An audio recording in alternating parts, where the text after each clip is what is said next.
తాకట్లో ఉన్న మీ బంగారాన్ని విడిపించి ఆ రోజు ఆన్లైన్ రేటుకి కొంటాం. Sharma gold company. నమస్కారం, శ్రీమాత్రే నమః. Welcome to Suman TV. నేను గీతాంజలి. ప్రస్తుతం మనం శ్రీ శ్రీ శ్రీ ఆనంద శివకామేశ్వరి సన్నిధానంలో ఉన్నామండి. మనతో పాటు ఉన్నారు పీఠాధిపతులు శ్రీ శ్రీ శివకామేశ్వరి ఆనందమయ్య అమ్మ. మాతాజీతో మాట్లాడదాం. అమ్మ నమస్కారం. శ్రీమాత్రే నమః తల్లి. మా ఎన్నో సందేహాలు, అంటే ప్రతినిత్యం ఇంట్లో వాడుకునే వస్తువుల దగ్గర నుంచి పూజ చేసుకునే వరకు కూడా అన్ని సందేహాలు వస్తూ ఉంటాయి. అందులో రోకలి గురించి కొంతమంది కామెంట్స్లో అడిగారు. ఖచ్చితంగా ఇంట్లో ఉండాలా, ఉంటే ఎక్కడ మేము వాటిని పెట్టాలి? కొంతమంది వంటగదిలో పెడుతుంటారు, కొంతమంది ఎప్పుడు ఇంకా వాడము అని అనుకుంటే పూజా మందిరం పక్కన పెడుతుంటారు, కొంతమంది లేదంటే పక్కన పెట్టేస్తూ ఉంటారు. ఇంకా కనీసం ఎప్పుడో అవసరం అయితే తప్ప తీయని పరిస్థితి. కొంతమంది అయితే చక్కగా పూజ చేయడం కూడా నేను చూశాను. అంటే వాటి విశిష్టత ఏంటి, ఎందుకు మన పూర్వీకులు వాటిని తీసుకొచ్చారు, వాటి వల్ల మనకేమైనా ఉపయోగాలు ఉన్నాయా? నూరు కూడా ఇవన్నీ ఓకే, కానీ దైవిక పరంగా చూస్తే వాటి వల్ల ఉపయోగాలు మాట్లాడదాం. చరాచర జగన్నాథ చక్రరాజనికేతన శ్రీమాత్రే నమః. శ్రీ గురుభ్యో నమః. రోకలి ముందు అసలు దీనివల్ల ఉపయోగాలు తెలుసుకుందాం అమ్మ. ఇప్పుడు జనరేషన్ మర్చిపోతున్నారు. మనకి మిక్సీలు అలవాటైపోయి ఈ రోకలి యొక్క గొప్పతనం ఏంటో తెలుసా? మనకి మిక్సీ ఏం చేస్తుందమ్మా, కట్ చేస్తుంది, లోపల ఉండే బ్లేడు ముక్కల కింద కోసేస్తుంది. ఒక మెటల్లో అది పొడైపోతూ ఉంటుంది. ఇక్కడ ఆ దంచుతున్నప్పుడు ఏవి కూడా ఒకటేసారి మెత్తగా అయిపోవు. పలుకు పలుకు పలుకు దాని యొక్క గుణాలన్నీ కూడా పాడవకుండా, ఏ పదార్థానికి ఒక్కొక్క గుణం, ఒక్కొక్క ఫ్లేవర్ ఉంటాయి. ఆ ఫ్లేవర్లు పాడవకుండా అలా దంచడంలో మంచి రుచి వచ్చి, గోంగూర పచ్చడి నేను చేస్తానమ్మా. మిక్సీలో వేస్తే మెత్తగా అయిపోతుంది. అదే మీరు రుబ్బండి, ఆకు బాగుంటుంది. అవును, అది ఏముంది, మిక్సీలో వేసరికి ఒకసారి బర్రమదా అంటే అది ఏమైంది, మొత్తం అన్నీ మెత్తగా అయిపోతాయి. అది ఒక పైగా లోహంతో కలిపి ఉంది. ఇక్కడ ఏంటి, రాయి చెక్కదో లేకపోతే రుబ్బురోలు అయితే అదో. ఇట్లా పదార్థాల్లో ఉండేటటువంటి గుణాలని పాడు చేయకుండా మనకి అలాగే అందించేటటువంటి పెద్ద పనిముట్టు ఏదైనా ఉందంటే అది రోకలి. ఆరోగ్యానికి కూడా మంచిది, రుచిలో కూడా ఆ పచ్చళ్ళు కానీ పొడులు కానీ మంచి రుచి వస్తూ ఉంటాయి. మీరు ఎప్పుడైనా కొబ్బరికాయ పచ్చడి తిన్నారా? ఎంత బాగుంటుందో. ఉన్నప్పుడైతే అందులోనే దంచుతుంటే మీకు పూర్తిగా మెత్తగా అయిపోదు, పచ్చడి బాగుంటుంది. అంతే కొంచెం క్రిస్పీగా బాగుంటుంది. అంటే ఇది ఎందుకు చెప్తున్నానంటే ఇదేదో రుచుల గురించి చెప్పాలని కాదు, దాని గొప్పదనం అలా ఉంటుందన్నమాట. రుచి ఆ మిక్సీలో మనకి రాదు, కానీ ఇప్పుడున్న వ్యవస్థకి పాపం తప్పదు. ఊరికే మన పాత రోజులు గుర్తు చేసుకుంటున్నాం మళ్ళీ, కాబట్టి గుర్తు చేశాను అంతే. ఇక ఇంట్లో ఉండాలా, వాటి విశిష్టత ఏంటి, ఇది ఖచ్చితంగా చెప్పుకోవాల్సిన విషయం. రోలు గౌరీ స్వరూపము. ఈ రుబ్బు రాయి ఉంటుంది కదమ్మా, దాన్ని శివుడి కింద మా చిన్నప్పుడు మా అమ్మమ్మ రోజు పొద్దున్నే కడిగి, నీళ్లు పోసి కడిగి, బొట్టు పెట్టి, పువ్వులు పెట్టి చేసేది. మా అమ్మగారు కూడా మొన్నటి వరకు కూడా మా ఇంట్లో ఇప్పటికీ ఉన్నాయి. ఒకటైతే మీరు ఎప్పుడైనా విన్నారో లేదో, రాచిప్ అంటారు. రాచిప్ప దాని పేరే. అంటే మా ఆంధ్రాలో రాచిప్ప అనేవారు.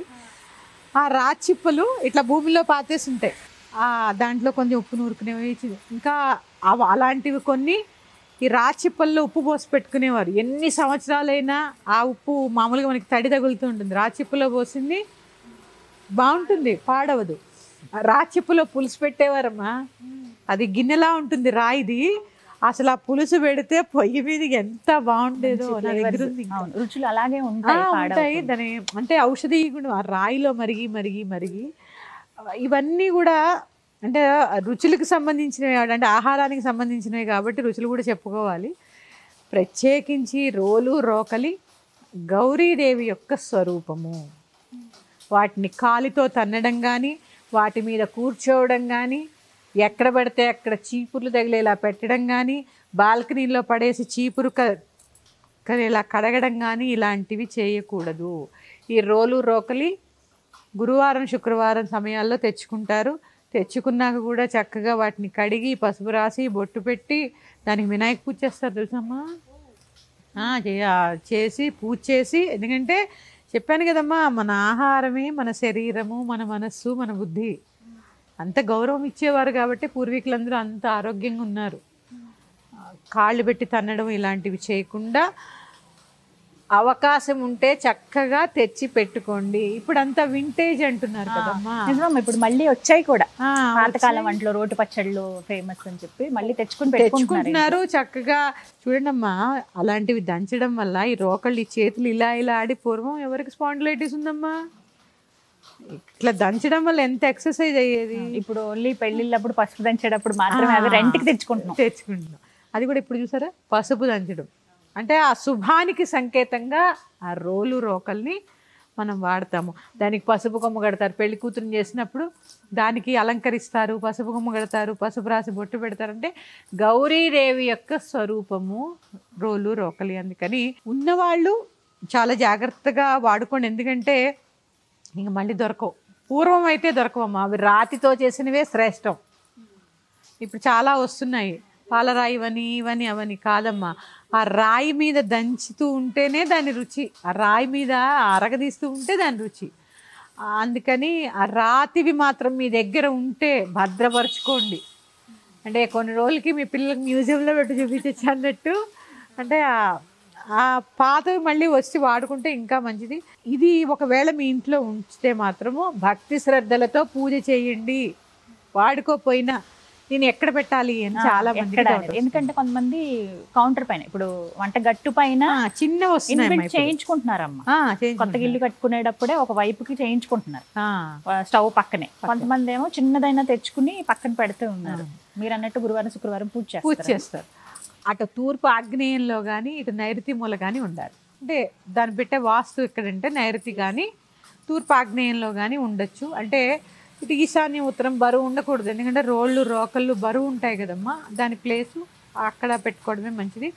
పెద్ద పెద్దవి కాకపోయినా ఒక చిన్న రోల్ కొనుక్కొని దాంట్లో ఒకసారి మీరు చూడండి, పచ్చడి చేసేసి కడిగేసి దాని పక్కకు బోర్లీసి పడేయడం కాకుండా దగ్గర దానికి ఒక పువ్వో పుష్పమో పెట్టి ఒక బొట్టు పెట్టి ఇలాంటివి ఏంటంటే ఇక్కడ మనం గమనించాల్సింది ఇదే అమ్మా. మన ధర్మం ఎంత గొప్పతో అర్థమైందా? రాయిలో దేవుణ్ణి చూస్తాం, ఆకులో దేవుణ్ణి చూస్తాం, చెట్టులో దేవుణ్ణి చూస్తాం, పువ్వులో దేవుణ్ణి చూస్తాం. అంటే మన సంస్కారం, మన శ్రద్ధ అలా ఉండేది కాబట్టే వాళ్ళు అంత సమృద్ధిగా, పూర్వీకులు అంత సుఖ సంతోషాలతో ఉన్న దాంట్లో తృప్తిగా. అంటే నేను కొలమానం డబ్బులే కాదు కదమ్మా, అక్కడి సంతానం, ఇవన్నీ కూడా ఐశ్వర్యాలే కదమ్మా. వీటన్నిటితో ఉండే, ఎందుకంటే ప్రతిదానికి విలువ ఇచ్చేవారు వాళ్ళు. మనం కూడా అలాంటి వ్యవస్థలోకి మళ్ళీ రావాలనేదే నా తపన. అందుకే నేను పూజలు తక్కువ ఖర్చులో చేసుకోండి అని చెప్పేది. ఇందుకే పూర్వీకులు ఎవరు ఎక్కువ ఖర్చు పెట్టి చేయలేదమ్మా. అఫ్కోర్స్ అప్పుడు రూపాయి విలువ ఇప్పుడు 100,000 అయి ఉండొచ్చు, అయినా కూడా అంత ఖర్చు పెట్టాల్సిన పనేమి, ఖర్చులు పెట్టేసి మితిమీరి ఖర్చులు పెట్టి పూజలు చేయాల్సిన పని లేదు. ఇది కూడా మన పూర్వీకుల్ని అనుక్షణం మన గుర్తు చేస్తూ ఉంటాయి కదా. ఆ రోలు రోకలే చూడగానే మన పూర్వీకులు గుర్తొస్తూ ఉంటారు. అరే మా అమ్మమ్మ ఇలా చేసేది, మా పిల్లలకి చెప్తామమ్మా. అందుకని అన్ని స్మృతులు అమ్మా, ఇవన్నీ పురాతనమైనటువంటి స్మృతులు. అలాగే భగవత్ స్వరూపాలు, ఒక్కొక్క పనిముట్టు ఒక్కొక్క భగవత్ స్వరూపం. అందుకని చక్కగా రోలు రోకల్ని గౌరవించండి. కొత్తది తెచ్చుకునేలా ఉంటే, ఇప్పుడు నేను చెప్పాను, మీరు ఏదో చిన్నది కొనుక్కోవచ్చు. గురువారం కానీ శుక్రవారం కానీ ఇంటికి తెచ్చుకోండి, దాన్ని చక్కగా పూజ చేసుకోండి. పూజ చేసుకున్న తర్వాతే ప్రారంభించండి. కొంతమంది ఉండ్రాళ్ళు కూడా చేసి నైవేద్యం పెడతారు. ఉండ్రాళ్ళు వేసి ముందు తిరగల్లో తిప్పుతారు కూడా అమ్మ, తిప్పుతారు. అంటే చెప్తున్నాను కదమ్మా, ప్రతిదీ భగవతత్వం. ఇదే భగవతత్వం అంటే. ఉపాసన అంటే ఏంటి తెలుసా అమ్మా? రాయిలో రప్పులో మనిషిలో అన్నిటిలో అమ్మని చూడడం ఉపాసన. ఉపాసన అంటే ఏదో పెద్ద ప్రత్యేకత, అదేదో పెద్ద బిరుదు, లేదా యజ్ఞయాగాది క్రతువులతో పాటు హోమాలు, ఇవన్నీ ఎందుకు అంటే ప్రతి జీవిలోనూ ప్రతి మనిషిలోనూ ఆ భగవంతుని, ఆ అమ్మని చూసి ఆ అమ్మ ప్రేమతత్వాన్ని మనం పెంపొందించుకుంటూ ఉండడం. ఇప్పుడు ఎప్పుడైతే నువ్వు అమ్మవారు నాకు కనిపిస్తావు, నిన్ను తిట్టగలవా, నీతో పోట్లాడగలవా? అమ్మని చూడగానే ఏమవుతుంది? భక్తి శ్రద్ధ ప్రేమ వస్తాయి. అలా అందరితోటి స్నేహంగా ఉండడం అలవాటు అవుతుంది. ఇదంతా కూడా ప్రేమతత్వం. ఇక్కడ కూడా అదే కదా, ఆ వస్తువుని ఎంతో జాగ్రత్తగా చూడడం.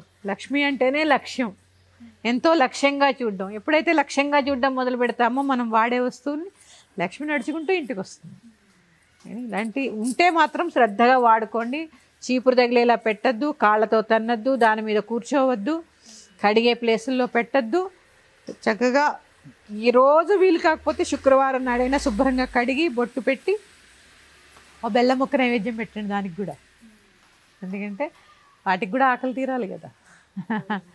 గౌరీ అమ్మవారు కదా, ఒక బెల్లం ముక్క నైవేద్యం పెట్టండి. మరి యొక్క అంశంతో మీ ముందుకు వస్తాను. శ్రీమాత్రే నమః. స్వస్తి.